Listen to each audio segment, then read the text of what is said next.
I want everybody to think of a happy time in their life. What day makes you happy every year? Is it a birthday, maybe an anniversary, maybe it's the day that your child graduated from high school or college? And keep that in your mind. My happy day used to be my birthday. Now I say used to be because until a couple of years ago, it was around the time of my birthday, 2020, that was during the COVID period. That's when I found out from my doctor that my long battle I had been having with glaucoma and a detached retina was not going to turn out well. They told me I was going to lose my sight in my left eye, and I did. So that happy day changed for me forever. A lot of things happened after I lost my sight in that eye. People say, well, at least you got the other eye, but life is very different. I mean, when I go out to a shopping mall, for example, I hate it. I'm bumping into people constantly. They think I'm being rude, and I try to stay to one side, drives my wife crazy, and I just can't see on that side. In my house, I have been demoted to the use of plastic glassware because I have broken so many glasses in our house. My wife said, you know what? You just use plastic and I'll use the glass. That's what we do.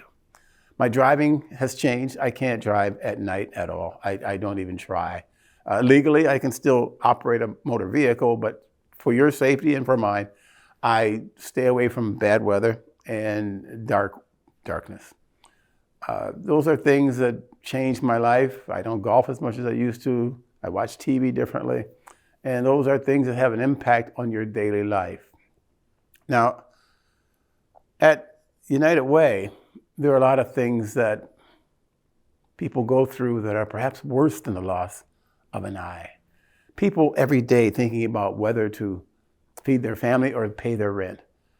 People trying to figure out their housing needs. I mean, we're working on those things at United Way because you expect it, and we want to do those things, and we continue to do those on a daily basis. We help people with our suicide prevention helpline. Now, every year, last year in particular, we received almost 500,000 calls for help from people all over the Twin Cities for basic needs. And it is through those calls, I should mention, we are able to see things that other people can't see, but things that need to be addressed. For example, through our phone calls, we have found that there are issues going on within our high schools. And a lot of kids of color are graduating, but they are not thinking about or pursuing post-secondary education. And from that, we see this widening gap of incomes with kids of color and other kids, and it's getting worse all the time. So through United Way, we have worked with our careers academies. And those programs not just get kids into thinking about what to do after high school, we work on it. We're getting kids into programs. We're getting them into companies that they may be thinking about a career. We have CEOs involved. We have kids working on credits, financial credits or school credits. And now we have more kids of color as they get out of high school. They are prepared to take that next leap to post-secondary education. Now that means a 2-year college, perhaps a trade school, tech school, something, maybe a 4-year college. But these kids are now realizing and understanding and appreciating and working on their next level after high school, and it's working. We're seeing incomes beginning to change. That's through United Way. Now, the other thing we've noticed is a thing called the benefits cliff. What's that? You all know what a cliff is. Walk out on a ledge, walk out on a mountain, walk out on a rock, and all of a sudden you look down, ooh, there's a cliff. You go too far, you fall off, you drop, you hurt yourself. The benefits cliff works this way. We have a lot of hard-working families in the Twin Cities. I mean hard-working, where maybe both parents are working, and perhaps their children, maybe one of them is receiving Medicaid because of an illness.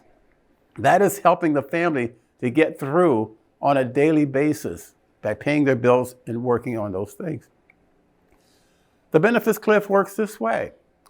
That person working, they go to their job. Their boss says, you know, you're doing a good job. You've done such a good job. I'm going to give you maybe a 30 cent an hour raise, or maybe they get a promotion. And of course, the person takes it. Only to find out, as soon as they get home, when the check comes in, they now make too much money, and that benefit they were getting for that child, they're kicked off the program. They're out. So now the family is deeper in debt and in worse shape because they got that small pay raise. That's the benefits cliff. So what happens? This is really happening in real time. They're going back to their bosses and they're saying, you know what? Forget the pay raise, forget the promotion, just put me back to where I was. I'll be happy. That's wrong. The problem is, what do we do about it? Now at United Way, we don't profess to know all the answers, and this one is very complicated, it's very detailed, and we don't have all the answers. That's why we have put together all the right people to figure this out. We have CEOs, we have legislators, we have clergy, we have community leaders, we have people like yourselves, we have volunteers, and they're all coming together, and we ask them to do one thing: fix this. It isn't right. And I guarantee you, within no time, we're going to have the solutions to this benefits cliff.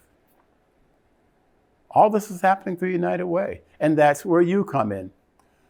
I do want to say thank you to those of you who have been supporting us over the years. Seriously, without your support, none of this would be possible.